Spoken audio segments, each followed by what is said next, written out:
അസ്സലാമു അലൈക്കും. സ്വലാത്ത് എല്ലാ പ്രശ്നങ്ങൾക്കും ഒരു പരിഹാരമാണ്. വിഷമങ്ങൾ മാറാനും ബുദ്ധിമുട്ടുകൾ നീങ്ങാനും നമ്മുടെ എല്ലാ പ്രശ്നങ്ങൾക്കും ഒരു പരിഹാരമാണ് സ്വലാത്ത്. മുത്തുനബിയോടുള്ള ഇഷ്ടം കൂടാനും അള്ളാഹുവിന്റെ കൽപ്പന അനുസരിക്കുന്ന അടിമയാകാനും സ്വലാത്തിനെ വർദ്ധിപ്പിക്കുക. ഒരുപാട് സ്വലാത്തുകൾ നമുക്കറിയാമല്ലോ. ഇന്നത്തെ വീഡിയോയിൽ വളരെ പ്രധാനപ്പെട്ട ഒരു സ്വലാത്തിനെ കുറിച്ചിട്ട് പറയാട്ടോ. മഹത്തായിട്ടുള്ള വെള്ളിയാഴ്ച രാവിലും വെള്ളിയാഴ്ചകളിലൊക്കെ ഒരുപാട് സ്വലാത്ത് ചെല്ലുന്നത് വളരെയധികം പുണ്യമുള്ള ഒരു കാര്യമാണ്. നമ്മുടെ ഏത് ആവശ്യവും പെട്ടെന്ന് നിറവേറിക്കിട്ടാൻ 7 ദിവസം തുടർച്ചയായിട്ട് ഈ സ്വലാത്ത് ചൊല്ലിയാൽ മതി. ഈ സ്വലാത്ത് വെള്ളിയാഴ്ച രാവിലെ ചൊല്ലാൻ തുടങ്ങിയിട്ട് അടുത്ത വെള്ളിയാഴ്ച വരെയാണ് ഈ സ്വലാത്ത് ചൊല്ലേണ്ടത്.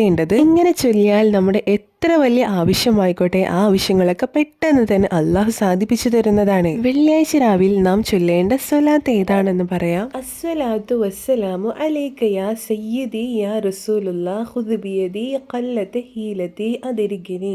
ഈ സ്വലാത്തിനെ വെള്ളിയാഴ്ച രാവിലെ 1000 തവണ ചൊല്ലുക. വെള്ളിയാഴ്ച രാവിലെ തുടങ്ങിയിട്ട് അടുത്ത വെള്ളിയാഴ്ച വരെ ഈ സ്വലാത്തിനെ 1000 തവണ മുടക്കാതെ ചൊല്ലിയാൽ അടുത്ത വെള്ളിയാഴ്ച വരെയുള്ള രാത്രികളിലൊക്കെ 1000 തവണ ഈ സ്വലാത്തിനെ ചൊല്ലി അള്ളാഹുവിനോട് ദുആ ചെയ്യുക. തീർച്ചയായിട്ടും നിങ്ങളുടെ ഏത് ആഗ്രഹം, എത്ര നടക്കാത്ത ആഗ്രഹമായിക്കോട്ടെ, അള്ളാഹു വിചാരിച്ചാൽ നടക്കുമല്ലോ. ഈ സ്വലാത്തിന്റെ മഹത്വം കൊണ്ട് തന്നെ ഏത് ആവശ്യവും പെട്ടെന്ന് തന്നെ അള്ളാഹു നിറവേറ്റി തരുന്നതാണ് ഇൻഷാ അല്ലാഹ്.